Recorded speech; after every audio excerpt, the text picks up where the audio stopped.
The wind over Sector Edge 9 didn't howl. It grated. Like wire mesh dragged across sheet metal, it left a rasp in your throat and a shimmer of static in your hair. Cale Stranick hated that wind.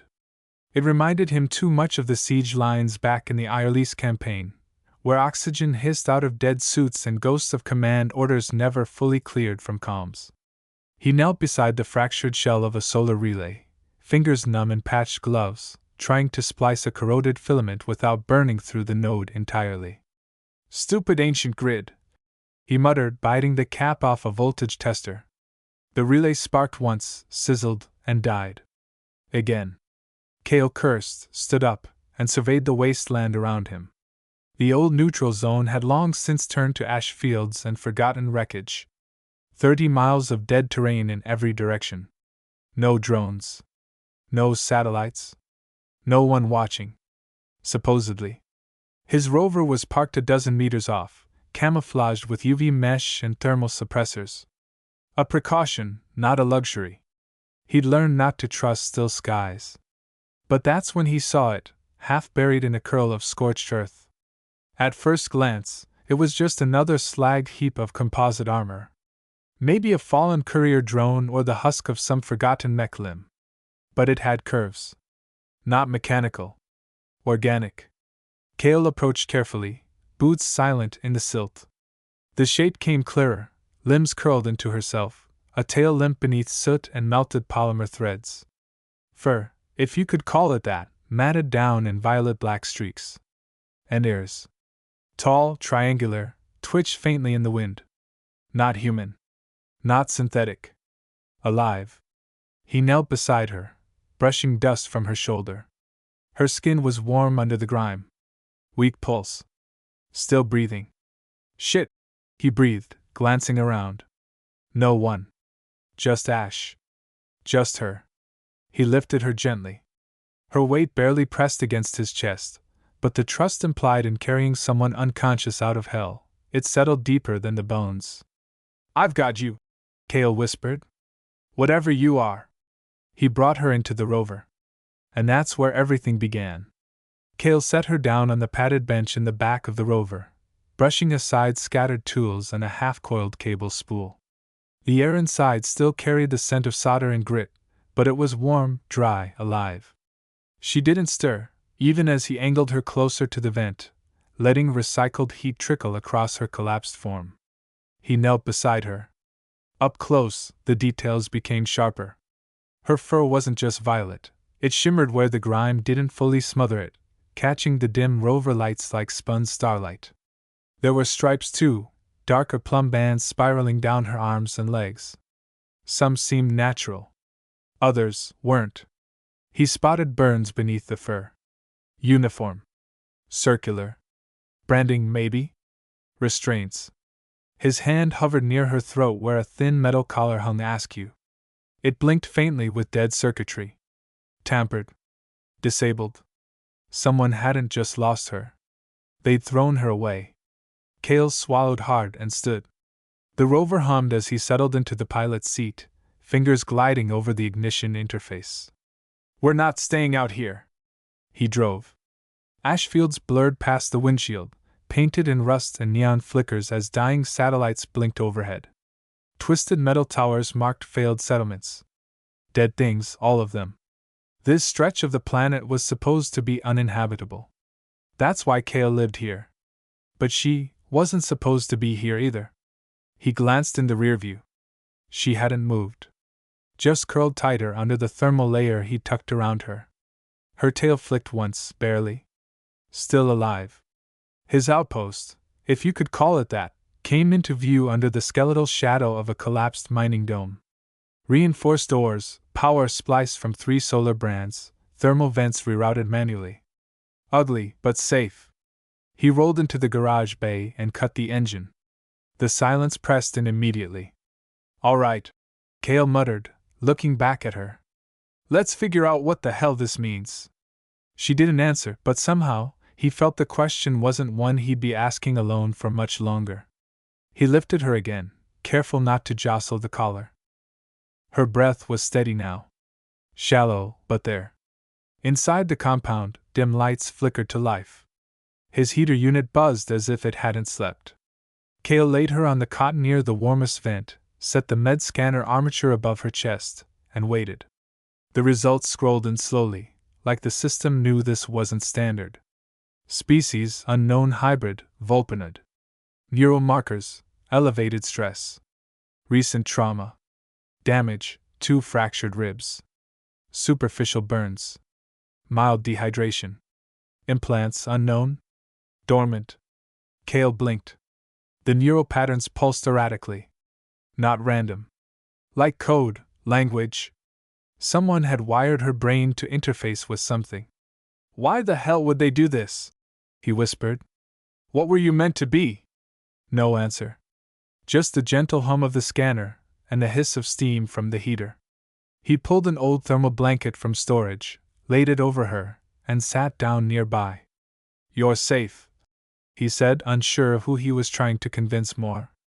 Then he turned down the lights and waited, staring into the dark. For the first time in years, the silence in the room didn't feel like a punishment. It felt like a beginning. Morning didn't come with sunlight. Just a slow shift in tone, black to gray, fog to haze, the kind of change that only people used to edgeworld living could read. Cale was already awake, standing beside the rover with a welding torch and a chunk of scrap armor from the dome's outer shell. He wasn't trying to fix anything in particular. Just giving his hands something to do while his mind refused to stop replaying the same question. Who the hell is she? Back inside, the heater rattled faintly, and the med scanner had long since gone into rest mode. Cale stepped in quietly, wiping his hands on a rag. His boots thudded softly against the grated floor. She was still there. Still curled under the blanket, her ears twitched slightly at the sound of the door. She hadn't moved much since last night, but the subtle tension in her limbs was gone. Not relaxed, just no longer braced for impact. Cale crouched beside her, studying her face. Half of it still buried in a tangle of silken white hair. Her jaw was delicate, lips parted faintly with breath. There were markings along her cheeks, fine lines, maybe tattoos, maybe natural. Her silver eyes were still closed, but her breathing was steady. More even than yesterday. He reached over and adjusted the blanket. "Guess you made it through the night." As he stood to check the thermal regulator, a soft sound reached him. Movement. Cale turned. She was sitting up, barely. Elbows planted on the cot, posture hunched but alert. Her eyes blinked slowly, adjusting to the amber light of the outpost. For a moment she just stared at the far wall. Then she turned her head and looked at him. Their eyes met, silver and storm gray. Hers were wide, not with fear, but calculation. Not surprised to be alive. Just surprised to be seen. Cale held up his hands instinctively. "It's okay. You're safe here." She said nothing. Her ears flicked slightly at his voice, but she didn't flinch. Cale gestured toward the makeshift shower unit in the corner. "Water's clean. Warm if you want it. No pressure." She turned her gaze to the piping system. Something shifted in her expression, subtle, like remembering something long buried. Cale picked up a clean towel and one of his old shirts, folded both, and set them just inside the shower stall. Then he drew the curtain halfway. "Privacy's yours. I'll stay over here." He returned to the workbench, busying himself with a melted fuse box he had no intention of fixing right now. Behind him, silence. Then bare footsteps. Soft. Measured. The curtain closed fully. Water hissed. He didn't turn. Didn't peek. Just listened. At first, nothing. Then a sharp breath, then another. A staggered rhythm. Sobs. Cale froze. Not the kind born from fear. Release. He stayed still, fingers wrapped around a frayed wire. Let her have this. She needed the warmth more than he needed answers. Cale didn't move. He just listened to the sound of the water running behind the curtain, to the soft, broken gasps of someone remembering how to breathe. Minutes passed. Maybe more. Eventually, the crying slowed, replaced by the quiet hiss of water against fur. The occasional splash. The rustle of fabric. No more sobs. No more trembling. Just a presence rediscovering the shape of her own body. When the curtain finally opened, Cale stood, not turning to face her, just offering space. He heard her bare footsteps cross the floor, soft pads on the steel grate. He turned slowly. She stood near the heater, towel wrapped tightly around her frame. The oversized shirt clung to her arms, sleeves rolled hastily above the elbow. Her fur was clean now, thick waves of violet and plum. The color shimmered faintly in the amber light, casting her in a soft, ethereal glow. Her scars were visible, some faint, healed long ago, others fresh, still pink around the edges. But they no longer defined her. Not in this light. Not here. Her silver eyes met his, steady, not pleading. You warm enough? Cale asked gently. She nodded. A single, silent motion. Good. He crossed to the food station and retrieved 2 ration packs, hydrated them, stirred in a bit of root extract to kill the taste, and offered one across the space between them. She took it without touching his hand, but her fingers lingered close enough that he felt the warmth. She sat again, this time upright, her tail curled neatly beside her on the cot. I'm Cale, he said, lowering himself onto the crate opposite her. Just Cale. Not military. Not with any corp. I'm a fixer. A scrounger. I found you out in Edge 9. You were half buried. Thought you were dead. She didn't speak, but her ears twitched. She was listening. I didn't ask who you were, he added, nodding toward the collar now resting on a nearby table. I figured if you wanted me to know, you'd say something. Her eyes dropped to the collar. For a long moment, she just stared. Then she reached up, slowly, deliberately, and slipped it off her neck. She set it down beside her with a faint clink. Cale watched her carefully, resisting the instinct to fill the silence. Let her decide the pace. Let her own this moment. She looked at him again. And then, soft as a breath held too long. Rely. The name hung between them, delicate and heavy all at once. Cale didn't move. Rely, he repeated, letting the syllables land gently. That's a strong name. She looked away slightly, as if saying it aloud had cost her something. I didn't think you'd talk, Cale added carefully. Figured maybe you couldn't. Reely's voice returned, softer, but steady. I wasn't sure I remembered how. Cale smiled. Not a smirk. Not amusement. Just something honest, slow, and real. Well, he said, you did fine. They ate in silence after that, not out of discomfort, but necessity. Hunger trumped words, and the thin paste tasted better than it should have.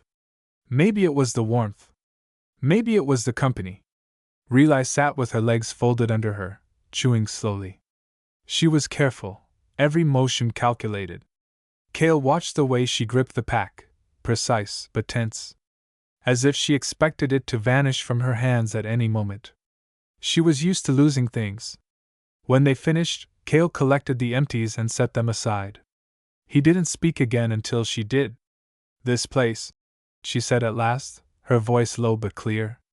It's yours? Yeah, Cale replied, leaning back against the wall. More or less. Built it out of junk and guilt. The insulation's crap and half the vents wheeze like dying snakes, but it's warm. Quiet. No patrols. No visitors. Reely's eyes wandered across the cluttered shelves and scattered parts. Her gaze paused on a half-disassembled drone laid out on the workbench. It's quiet, she murmured. Best thing about it, Cale said. No one screaming, no one tracking, no one asking what you're for. She flinched slightly at that, almost imperceptibly, but he caught it. I was left in a rain pit for 3 days, she said suddenly. No roof. No heat. They thought I was dead. Or they didn't care. Cale's hands tightened on the edge of the crate. I'm not gonna ask who. Not unless you want me to. She didn't answer. But the tension in her tail eased. Her breathing slowed. That night, Cale gave her the cot. He didn't argue when she hesitated, glancing between him and the floor like she was trying to calculate what she deserved.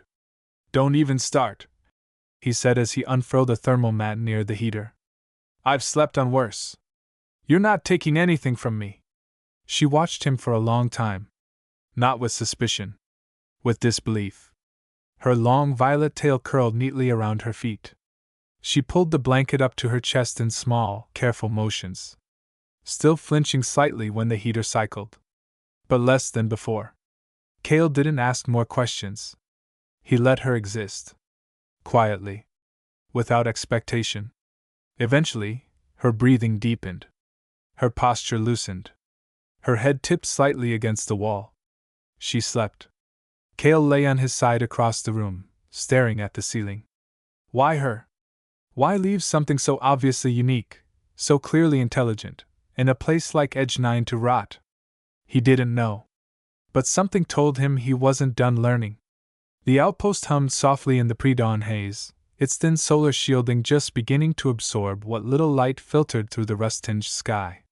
Cale stirred beneath the thin blanket, the hard floor pressing into his ribs. But he didn't move, his eyes were already open, fixed on the ceiling. He listened. The outpost was still breathing. He rolled to his feet, moving quietly past the cot. Relay was still asleep, her face half buried in the worn fabric of the pillow.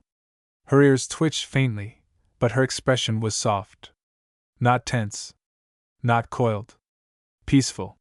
He checked the systems, solar levels, battery arrays, condenser status. The north panel was low again. He made a note to realign it.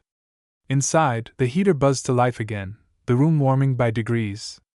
Cale returned just in time to see her shift. Not fully awake. Not yet. But she rolled toward the heat source like a flower drawn to light. Her blanket slid slightly, revealing one shoulder, scarred but clean. Her tail twitched once and then curled tighter around her hip. He crouched next to her, careful not to make noise. "You're still here," he whispered, voice barely audible. "Guess you're tougher than you look." She stirred. Eyes opened, slowly at first, unfocused. Then sharper. Brighter. Silver. They locked on him, and for a heartbeat she didn't move. Cale raised his hands slightly, same as the day before. "Still safe." Her expression didn't change, but something in her posture did. Her body didn't tense the way it had before. She didn't recoil. Just watched him. He stood, gesturing toward the back corner. "Shower's up again. Warm. Figured you might want it." No words. But after a long pause, she sat up. Not all at once.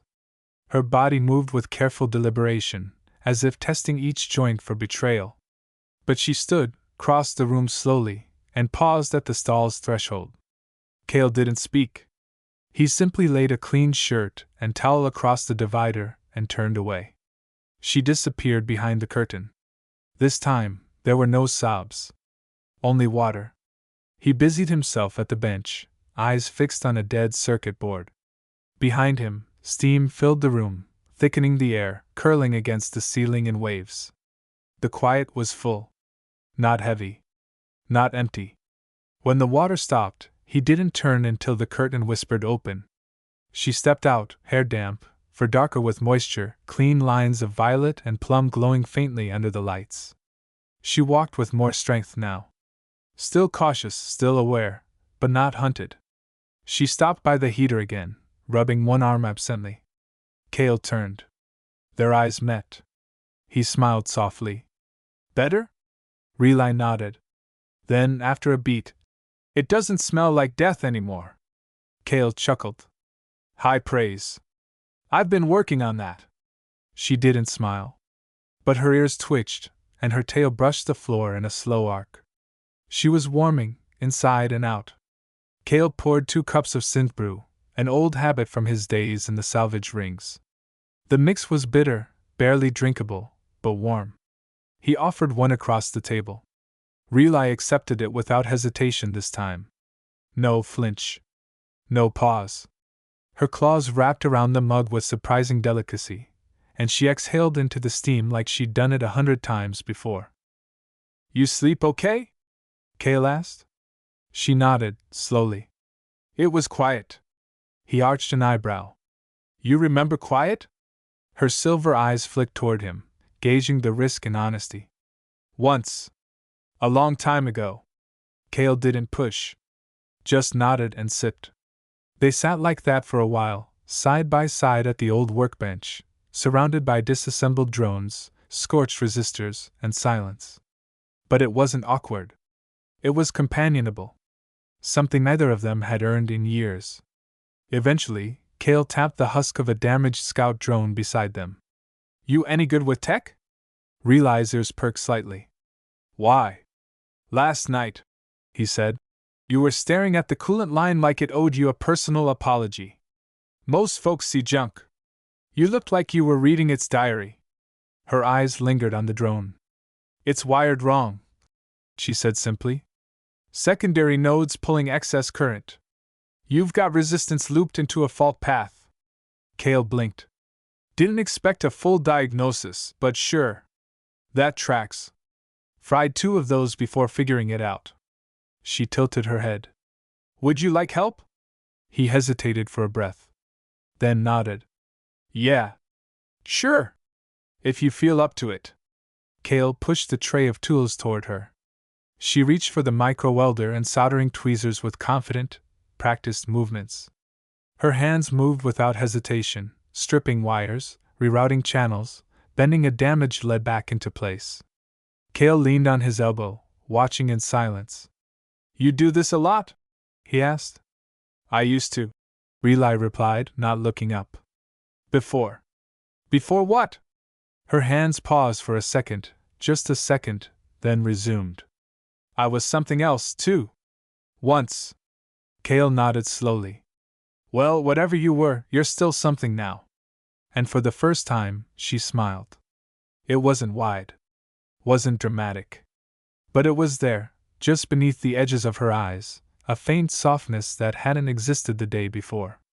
She clipped the final wire into place, leaned back, and tapped the power cell. The drone chirped once. Then its central lens flickered green. Alive. Damn, Kale muttered.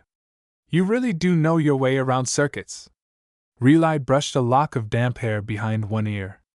It remembers me, she said quietly. And Kale understood. She wasn't just fixing the drone. She was remembering herself. The hours passed easily, almost suspiciously so. Kale handed her tools while Reli made short work of 2 more ruined scouts. They barely spoke, and yet a rhythm formed between them. Hands brushing over the same workbench. Her tail sweeping gently across the floor. No tension. No ticking clock. At one point, Kale leaned back and whistled low. That's 3 machines you've brought back to life before lunch. I'm starting to feel underqualified in my own outpost. Reli didn't smile, but her ears tilted forward, a flicker of amusement. Then maybe I should invoice you. He chuckled and sat back on his crate, watching as she ran a calibration sweep across the drone's optics. Her fingers moved with quiet confidence. Not guessing. Remembering. Kale let the silence stretch. Eventually, she broke it. You said no one comes out here. Not unless they're lost, Kale replied. Or trying real hard to disappear. She hesitated. Her hands paused mid-adjustment. The longer I stay still, the easier I am to track. Kale sat up straighter. You expecting someone? Reli's expression didn't change, but something behind her eyes hardened. Not exactly. But I've seen the way rot moves. Quiet. Patient. It doesn't forget. Kale lowered his voice. Who are they? She didn't answer right away. Instead, she wiped grease from her fingers with a scrap of cloth and set the drone aside. They don't exist anymore, she said finally. Not on maps. No flags. Just a trail of missing data and dead satellites. You ran from them? I escaped, she corrected softly. I didn't even know I could, but something in me did. My hands remembered things. Codes. Protocols. I unraveled my collar, wiped my trace from 2 jump rings, and vanished into the waste. Kale swallowed hard. That's more than most would survive. I didn't survive, Relay said flatly. I crawled. She looked down at her palms, slowly turning them over. Burned scars. Tiny lines crisscrossing the pads of her fingers. More circuitry than skin in places. Cale stood and crossed to the bench drawers. After rummaging for a moment, he returned with a thin band of carbon fiber mesh and offered it to her. Here. She raised an eyebrow. Wear it, he said. It's just a decoy band, but it's laced with a disruption chip. Won't fool a military sweep, but it'll scramble most standard trackers. Relay took it without a word. Slid it onto her wrist. It snapped tight. She stared at it for a long moment. Then looked up. Why? Cale shrugged. Because someone should have helped you a long time ago. She blinked once. Her voice, when it came, was quiet, uncertain. No one said that to me since I was taken. Cale didn't answer. He just sat down again beside her, as if that truth was something he could carry for her. And in that moment, neither of them felt alone. The golden light bleeding in through the cracked skylight wasn't bright. It never was this deep into the sector, but it softened the edges of the outpost, warming the rust and shadow into something less desolate. Almost gentle. Cale moved around the main chamber quietly, sorting spare capacitors into salvaged crates while Relay sat curled on the cot, her back against the wall, polishing the small recon drone she'd finished restoring earlier. Her movements were calm, careful. She wasn't rushing. Just present. Cale couldn't stop watching her. Not in the way a man stares at a stranger, but like someone who had forgotten what it looked like to see a person breathe without bracing for impact. How long have you been running? He asked, voice low. Relay didn't answer immediately. She placed the drone down on the bench beside her, eyes drifting toward the vent. Almost 4 years, she said finally. I stopped counting when I lost the calendar unit. The days stopped feeling real. Cale leaned against the support column. And before that? Her jaw tensed. Before that, I was heading for a salvage ship. Paid a smuggler with a memory core I ripped out of a dead scout. I had a forged manifest, forged identity. I thought I could get off-world. Slip through one more hole in the system. And someone recognized me. Cale's breath caught. From where you escaped? She nodded, slowly. I don't think they knew everything. But they knew enough to be afraid. And they told someone. Or sold me out. Relay said with a faint, bitter smirk. Doesn't matter now. I bolted. Got as far as Edge 9 before I collapsed. Cale's fingers flexed at his side. That's where I found you. Yes. He stepped closer, crouching across from her, arms resting on his knees. What side are you on, Relay? She met his gaze without hesitation. Mine. He smiled faintly. Good answer. She stood, slowly, but with more grace than she'd had 2 days ago, and crossed the room toward him. Her steps were soft, deliberate. No longer hiding. Just moving forward. When she stopped in front of him, Cale looked up. You said this place was safe, she said. It is, he replied. Then I want to stop running. Just for now. Just today. Cale's voice was steady. Then stay. Relay nodded. A single, silent motion. And this time, there was no hesitation in it. That night, the outpost breathed with them. There was no patrol signal, no sweep drone humming overhead, no distant threat clawing at the walls. Just the soft pulse of a working generator, the lazy tick of cooling pipes, and the slow rhythm of 2 people finding peace in shared space. Cale showed Relay how to use the thermal scanner without overloading the conduit bank. She rewired a solar junction without needing to be asked. They didn't speak often, but when they did, the words felt earned. Clean. Necessary. They shared a meal, real food this time. Root preserves mashed into something resembling a stew, with protein grains soaked in broth. Cale had saved it for a special night. He hadn't known what he'd been saving it for until now. Relay sat beside him at the bench, closer than before. Not touching. but not distant either. When they finished eating, she set her bowl aside and reached for the small drone she'd fixed the day before. She ran her claws lightly over its surface, not to adjust anything, just to feel it. Her touch was reverent. "They used to make me build things," she said suddenly. "Interfaces. Systems I didn't have names for. And then they erased them. Erased parts of me." Cale looked at her, steady. "But not all of you." "No." Her voice was barely above a whisper. "Not all." Her gaze drifted toward the narrow window set into the side of the outpost. The wind outside had died down, but the haze remained thick, glowing softly under the emergency perimeter lights Cale had set months ago. Beyond it, the towers still loomed. Beyond those, the world that had tried to unmake her. "If they come," Cale said, following her gaze, "they won't find you." Relay didn't respond right away. When she did, her voice was flat. "They always come." That night, she didn't take the cot. Instead, she dragged her blanket and shirt over to the floor beside the heater unit. She built herself a small nest of warmth and proximity, close to the generator, close to the water rig. Cale didn't question it. He understood. It wasn't about comfort. It was about safety. Cale sat up on the other side of the chamber, just out of reach but close enough that he could hear her breathing. She didn't curl up as tightly this time.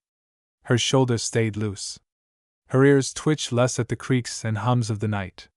"You don't sleep much," he said quietly. "I hear too much," she replied. He nodded. "I get that." She shifted slightly. "Why do you live out here?" Cale hesitated, then sat up, elbows on his knees. "After the Salus collapse, I couldn't take another contract. Too much cleanup. Too many kids screaming. Too many orders that didn't mean anything. I started fixing gear for refugee caravans. Stopped asking where the gear came from. Stopped asking who died in it." Relay looked over at him, silver eyes catching the low light. "And then? I came to Edge 9 thinking it was a temporary job. But I kept finding reasons to stay." "Because it's quiet?" Cale nodded. "Because no one looks for broken things out here. And sometimes that's what broken things need." She stared at her claws, resting lightly against the floor. "And me? Am I another broken thing in your scrapyard?" Cale's reply came without hesitation. "No. You're something worth fixing." Her breath hitched. Her ears flicked once. But she didn't retreat. Didn't argue. Instead, she laid down again. And this time, she slept without fear in her spine. The next morning smelled like heated metal and dust, normal, quiet, familiar. Cale stirred slowly, blinking against the soft amber glow that filtered through the cracked skylight. He rolled his shoulders, wincing as the knots in his back reminded him that the floor was unforgiving. Still better than a bunk in a dropship or the cold deck plating of a cryoshelter. Movement caught his eye. Relay was already up. She stood near the small mirror mounted above the wash basin, slowly combing her claws through her thick, damp fur. She wore his old shirt again, clean, sleeves rolled neatly to her elbows. Her tail swayed behind her in slow arcs, relaxed and balanced. She didn't look like a fugitive anymore. She looked like someone reclaiming space. Cale leaned on one elbow, watching from the cot. "You're up early." She glanced back over her shoulder. "Didn't need more sleep." "Bad dreams?" "No dreams at all," she replied simply. "That's either good or bad." Cale swung his legs over the edge. "It's good," she added a second later. "I've had enough dreams to last the rest of my life." He didn't argue. He just stood and poured 2 cups of that bitter, synthetic brew. She took hers without hesitation now, hands steady. They sipped in silence, the air between them charged with quiet understanding. After a while, she looked down at the old recon drone still resting on the bench. "Do you have more of those?" Cale raised an eyebrow. "More drones?" She nodded. "My hands need something to do." He tilted his head. "I've got 2 dead scouts in the storage alcove and an old med courier from before the treaties. I want to help." Cale gestured with his mug. "You pick." They worked side by side through the morning. Relay knelt at the workbench, her tail flicking when she concentrated. Kale mostly handed her tools and tried not to marvel at how easily she fit into the room now, into the rhythm of the outpost. At one point, a capacitor sparked as she tested a connection. She didn't flinch. Just narrowed her eyes and reached for the microcalibrator. "You're fast," Kale muttered. "Muscle memory," she replied without looking up. "From before." "Before what?" Her claws paused over the circuit. "I used to be called a lot of things." "Like what?" Relay's eyes remained focused. "Acid. Assistant. Prototype." Kale's brow creased. "They named you?" "They tried." "And now?" She finally looked at him. Her voice was calm. "Now I name myself."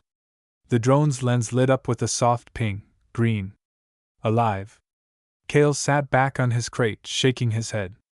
"I should be paying you." Relay's ears twitched, her version of a smile. "I like fixing things," she said. "Machines don't lie." "No," Kale agreed. "They just break in ways that make sense." They shared a quiet look. And for the first time since she'd walked into the shower 2 days ago, Relay wasn't braced for escape. She was home. Outside, the wind had died completely, rare for the zone, almost unnatural. The haze still hung low over the old mining dome ruins, but the silence carried a weight Kale didn't trust. Not danger exactly. Anticipation. Like the land itself was waiting. Inside, Relay's voice broke the quiet. "Do you know why I ran?" Kale looked up from the solder coil he was stripping.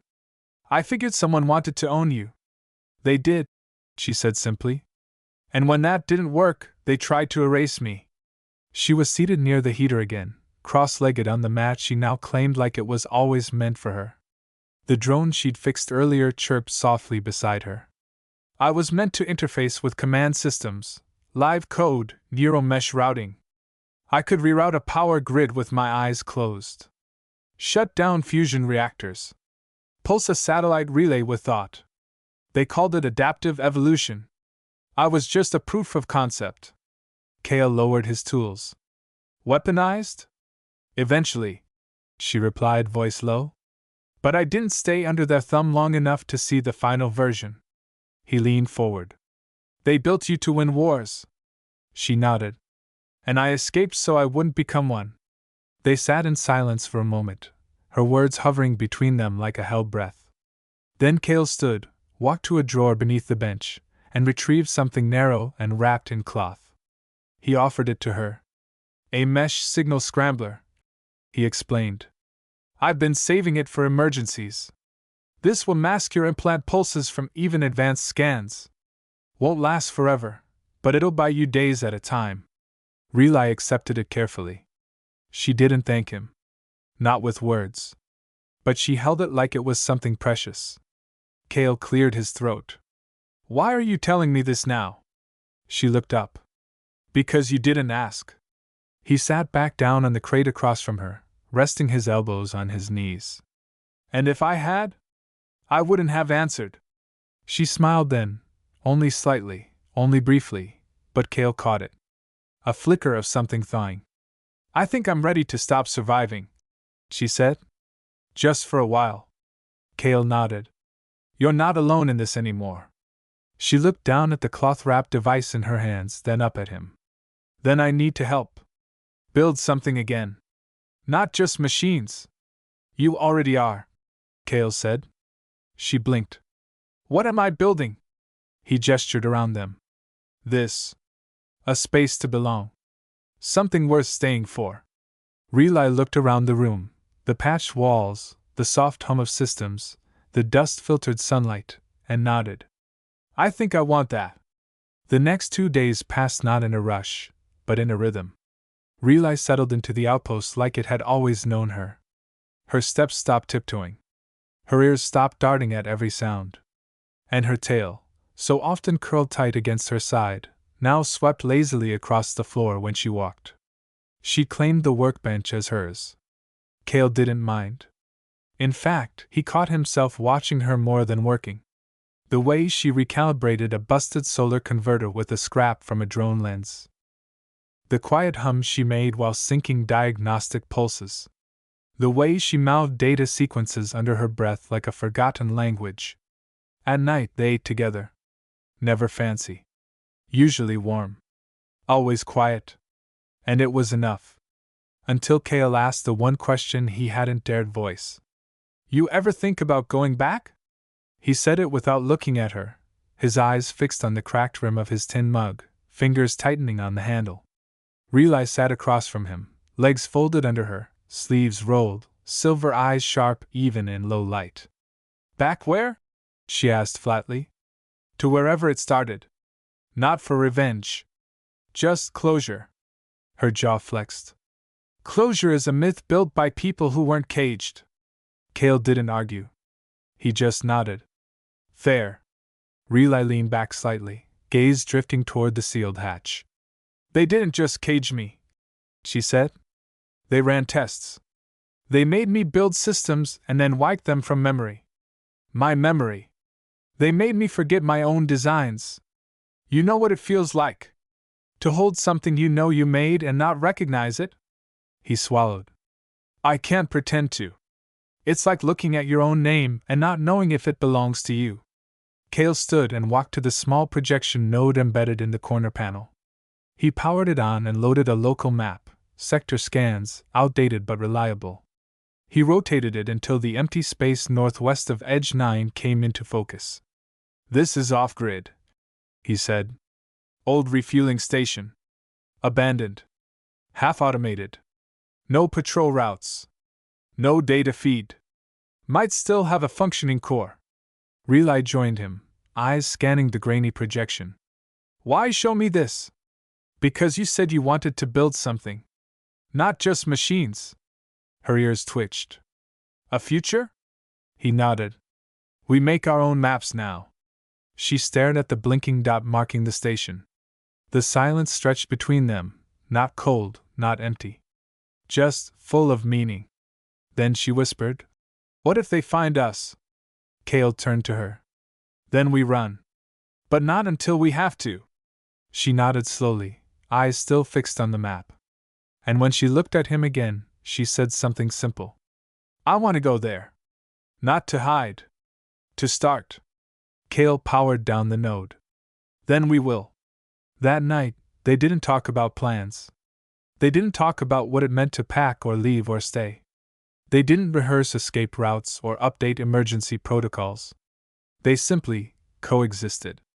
Cale adjusted a faulty pressure valve near the filtration unit, while Relay repaired a secondary battery coupling with quiet focus. Occasionally, their eyes met. No words passed. But there was a silent frequency building between them, shared, invisible, undeniable. After lights dimmed, Cale stretched out on the cot and winced as he rubbed a twist of muscle in his ankle. He'd slipped earlier off the scaffold while realigning a solar strut, landing wrong on the grating. He hadn't made a big deal of it. Until she noticed.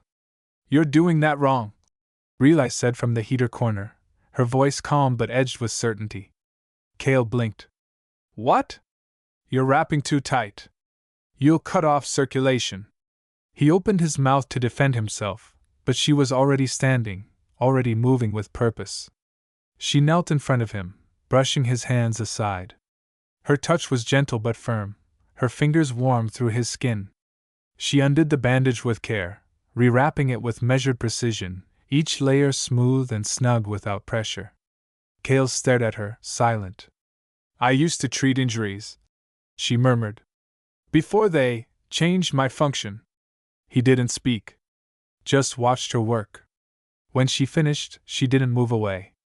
She stayed kneeling, her knees lightly brushing his boots, her hands still resting on his ankle as though feeling for pulse. "Thank you," he said. "For what?" "For not disappearing." She looked up, silver eyes sharp but soft at the edges. "I thought I was already gone," she whispered. "But you kept looking." He reached out slowly, brushing his fingers along her cheek, not to claim, not to own, just to anchor. A quiet contact, deliberate and unhurried. "You were never gone," he said. You were waiting to be seen. Her breath caught. Then, without warning, she leaned into his touch. And in that moment, there was no past. No damage. No protocols. Just two beings still alive, still choosing. Still here. Relay stayed there, kneeling, close enough that Cale could feel the warmth of her breath along his wrist. She didn't pull away. Didn't tense. Her tail swept softly against the floor behind her in slow, measured arcs. A rhythm of thought, not fear. I'm not used to being touched like I'm not dangerous, she said quietly. Cale tilted his head, voice low. Are you? I don't know anymore. He exhaled. If you are, you've had plenty of chances. That drew a small sound from her, not quite a laugh, not quite a scoff. A quiet exhale of disbelief. You'd be the first to joke about it. I'm serious, Cale said. You've been nothing but careful. Intentional. Honest. Whatever they told you, whoever tried to twist you, none of that stuck the way they wanted. She didn't respond. Not right away. Her ears folded slightly, and her hands rested against her thighs, claws retracted, posture still loose. They said I wasn't built to last, she murmured. That my neural pathways would fracture eventually. That I'd turn on the ones I cared about. So they kept breaking me before I got the chance.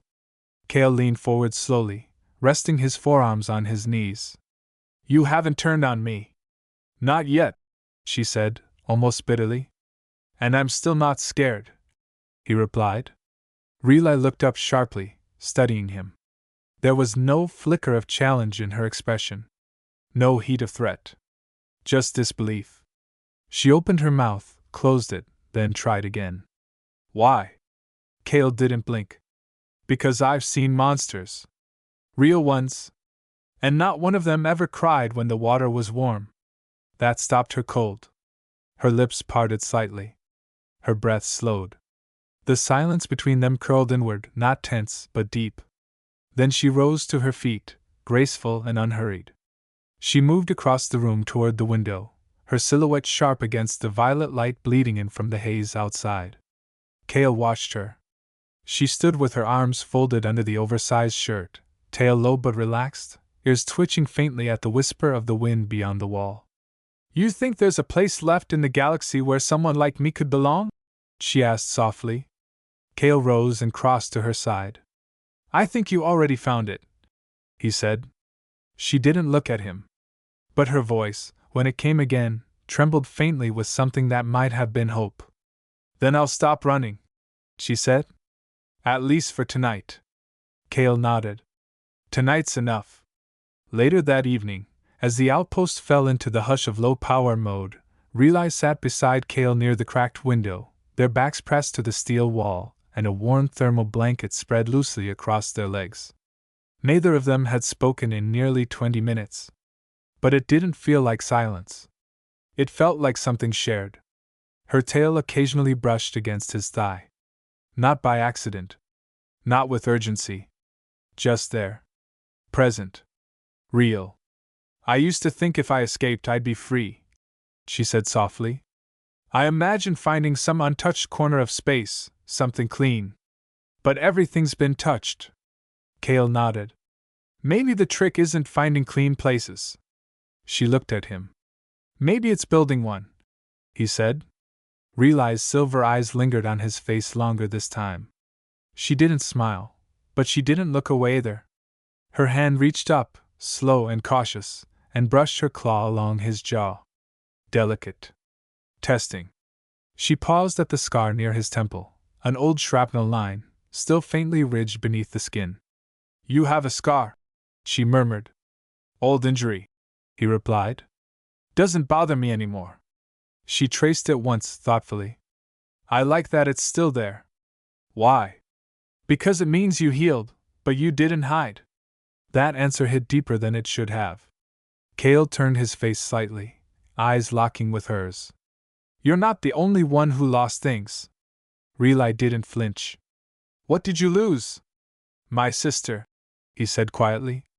Taken during the Marrow raids. I searched for her for years.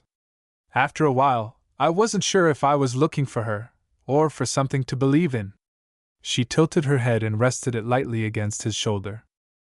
I'm not your sister, she said. I know.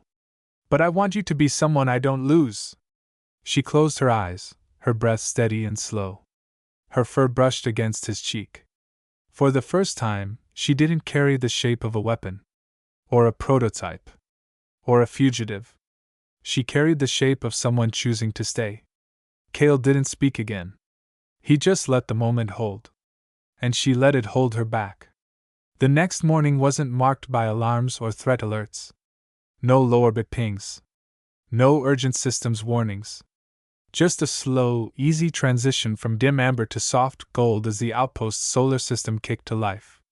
Cale woke slowly, expecting to hear the usual buzz of the heater or the distant grind of wind over shielding panels. Instead, he heard humming. A melody. Low. Uneven. Almost awkward, like someone remembering how to sing. He sat up, blinking toward the center of the room. Relay sat cross-legged near the workbench, a disassembled transmitter splayed out before her. She wore one of his spare shirts again, collar loose, sleeves rolled. Her fur was brushed, her tail coiled loosely around her hip, and her ears flicked gently with the rhythm of her work.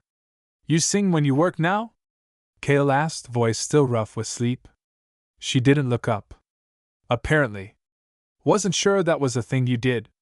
It wasn't, she said. But now I can. Cale rubbed a hand through his hair. That answer hit harder than it should have. He stood, crossed the room, and knelt beside her, not touching, just close. Relay's claws moved over the wires with surgical calm, slotting a new coupling into place. Her voice lowered.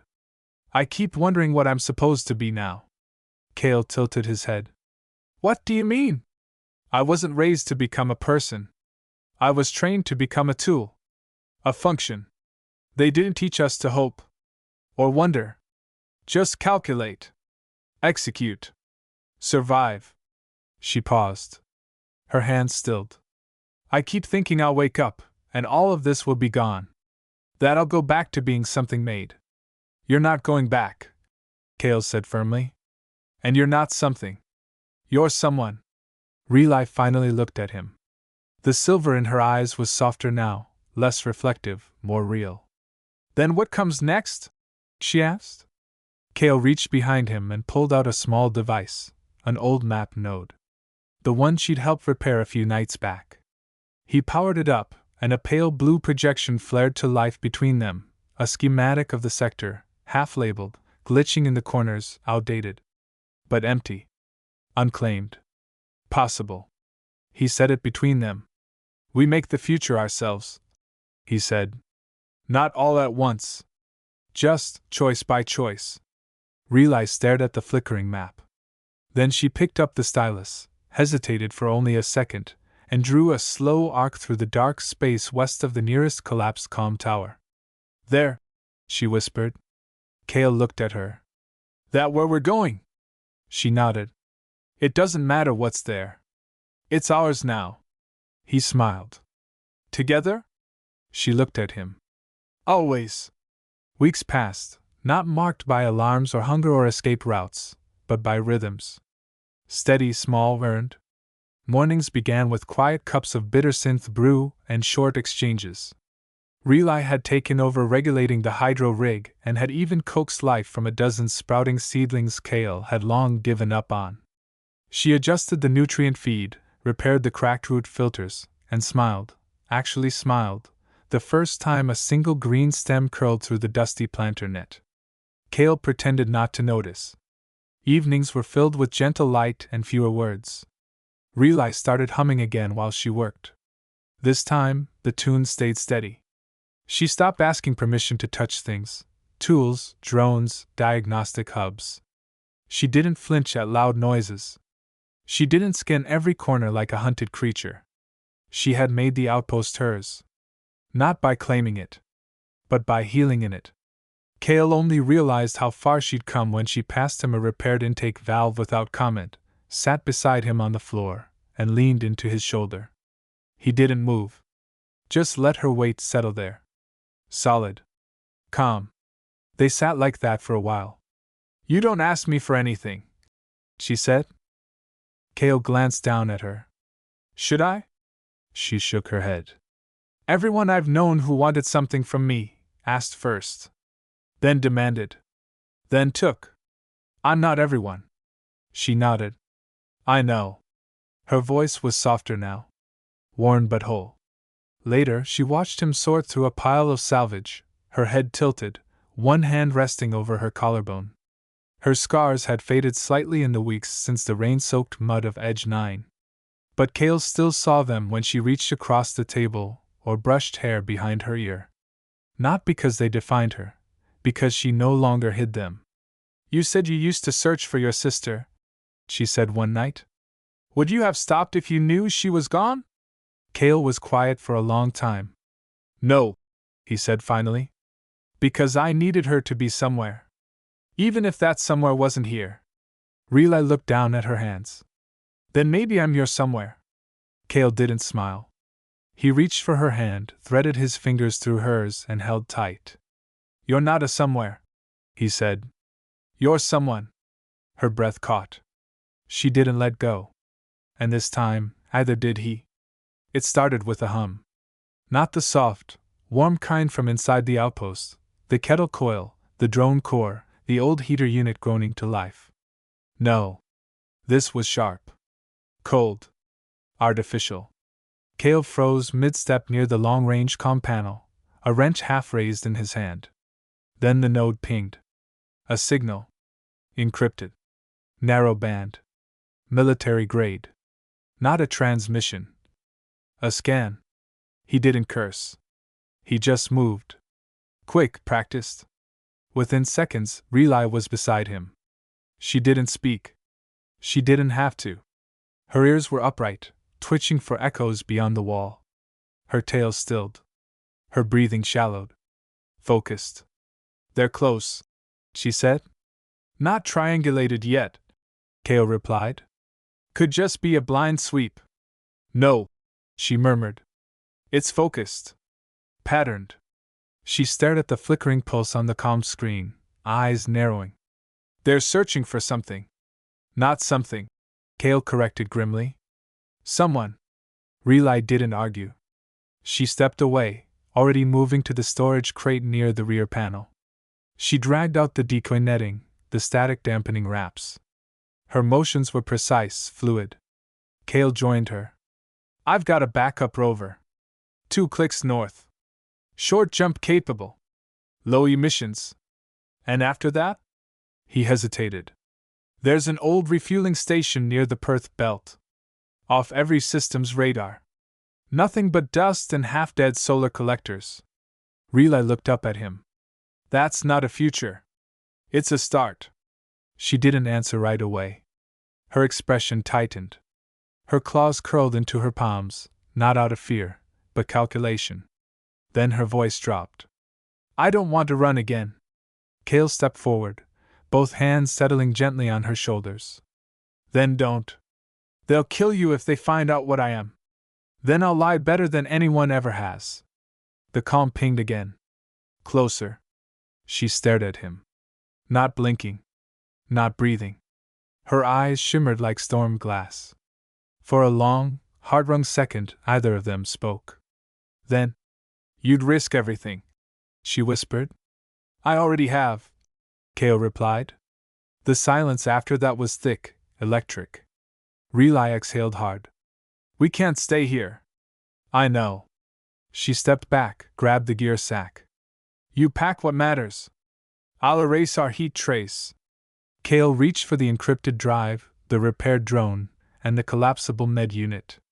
By the time the signal sweep intensified, they were gone, leaving nothing behind but silence, a folded cot, and the faint scent of solder and lavender.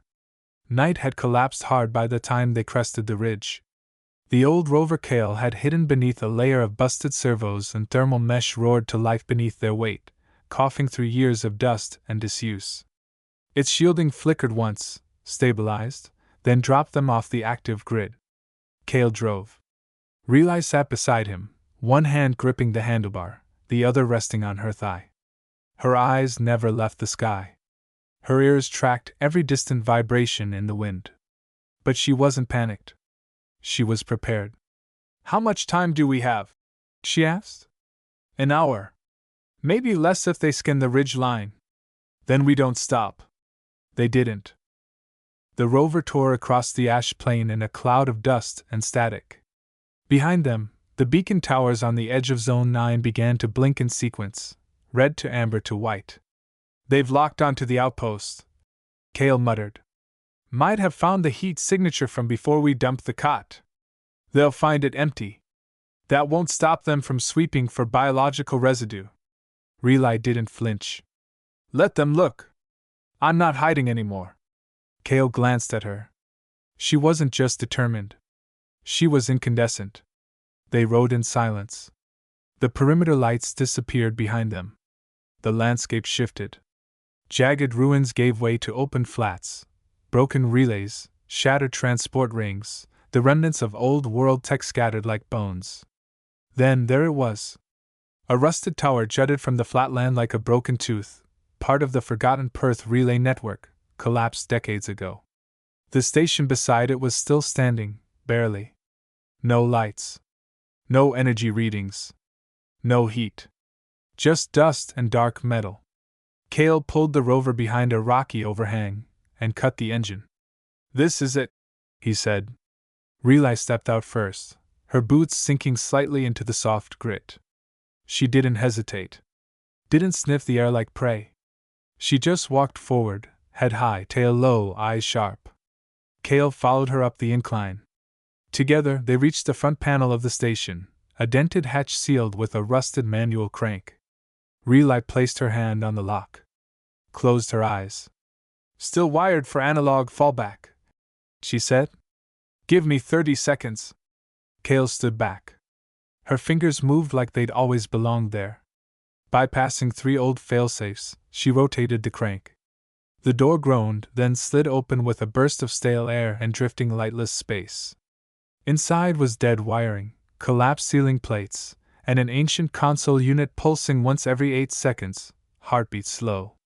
They stepped inside. Cale dropped his gear bag near the central hub and scanned the chamber. Still structurally sound. Relay ran her hand across the console's surface. "And welcoming." Cale smiled faintly. "Then we build from here." Relay turned to face him, her tail brushing the ground. "I'm not a weapon anymore," she said. "I choose what I build. What I protect." He stepped closer. "You've always had that choice." "No," she said. "But I do now." Then, for the first time, she closed the distance. Pressed her forehead to his. Their breaths mingled in the stillness. "I won't run," she whispered. "You won't need to," he replied. Outside, the sky flickered with the pulse of distant drones. Inside, 2 people stood in the dust of the forgotten. Alive. Together. 3 days passed. Not in fear. Not in silence. In motion. They cleared out the collapsed hallways, rerouted what little solar current remained, reinforced the exterior hull. Cale found 2 intact water filtration nodes. Relay repaired the gravity seal and hard-coded the system's beacon array to broadcast a dead frequency.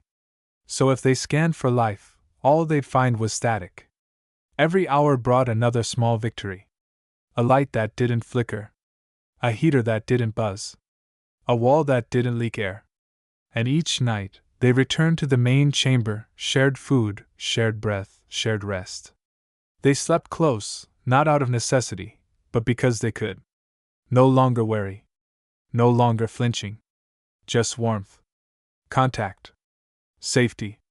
On the 4th morning, Relay sat cross-legged on the floor, working on the station's emergency comm system.